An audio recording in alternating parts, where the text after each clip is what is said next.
Ben, elle est formidable. Je dirais même que du trio Père, Fils et Saint-Esprit, elle étant de cet esprit, c'est elle la personnalité la plus originale, la plus mordante. On a oublié qu'avec un caractère, évidemment, une personnalité très lunatique, qui pouvait être très mauvaise et très drôle, mais c'est un personnage qui a joué un rôle considérable pour la réélection de son mari, qui a été pendant 5 ans en cohabitation avec Lionel Jospin, une cohabitation qu'elle a détestée, qu'elle a détestée, elle a détesté la dissolution. Et c'est une femme que je rencontrais chez le coiffeur, voilà. Oui, et c'est un moment particulier chez le coiffeur. C'est un moment particulier parce qu'elle descendait l'escalier quand moi je le montais, on se voyait, on parlait 10 minutes, et à chaque fois elle lançait des perles formidables, des réflexions sur les uns, sur les autres. Un humour ravageur et des éclipses, on va dire, d'amabilité. Hein, il y avait des jours où je la croisais, elle ne me regardait pas.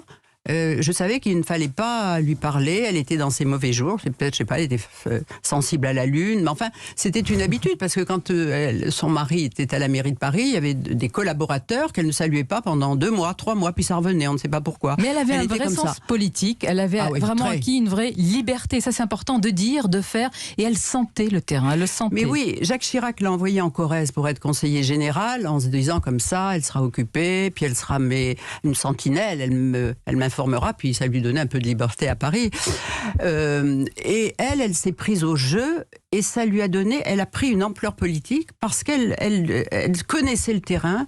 Et c'est une femme qui était snob, qui aurait rêvé que sa fille épouse Albert de Monaco, enfin, vous voyez, des choses. Mais à la fois, qui était complètement à l'aise dans une cuisine à la campagne. Elle mettait les coudes sur la toile cirée, elle parlait aux gens, venait se confier à elle, et elle rapportait à son mari des choses qu'il n'écoutait pas en lui disant qu'elle était la mouche du coche. Mais elle était, elle était avec tous ses défauts énormes, quelqu'un d'assez...